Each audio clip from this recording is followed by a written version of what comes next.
Chaque année, vous épinglez les stéréotypes de genre qui perdurent dans les manuels scolaires et malheureusement, l'EMC, nouvelle matière enseignée dans les établissements scolaires depuis la rentrée 2015, ne déroge pas à la règle.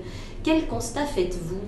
Alors on fait des constats qui sont un petit peu d'un autre ordre que nos précédentes études, puisque pour la première fois, on a plutôt une bonne nouvelle. La bonne nouvelle, c'est que l'égalité femmes-hommes est plutôt bien traitée dans les parties des manuels qui s'y sont consacrés. Et ça, c'est un point positif, puisqu'on voit des problématiques qui sont riches, variées, avec des documents intéressants, qui permettent d'avoir une vision transversale de ces thématiques et une bonne compréhension des phénomènes. Par contre, et c'est le deuxième enseignement de l'étude, c'est un peu faites ce que je dis mais pas ce que je fais, c'est-à-dire qu'en dehors de ces parties sur l'égalité, on retrouve une représentation très déséquilibrée des hommes et des femmes dans toutes les sphères évoquées dans les manuels scolaires. Donc il ne suffit pas d'aborder le sujet de l'égalité pour être égalitaire.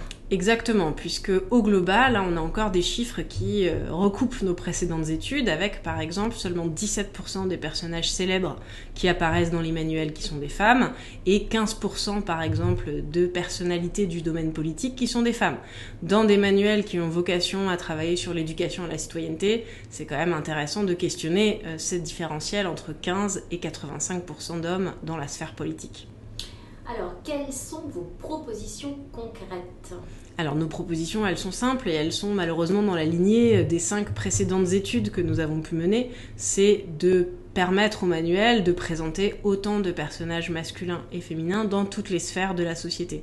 Des hommes dans la sphère privée et bien évidemment des femmes dans la sphère professionnelle et dans la sphère publique au sens large, à des postes variés, dans des activités variées, dans des métiers variés. Et évidemment varier aussi l'apparence de ces personnages et leurs différentes activités. Merci Amandine. Merci à vous. À bientôt.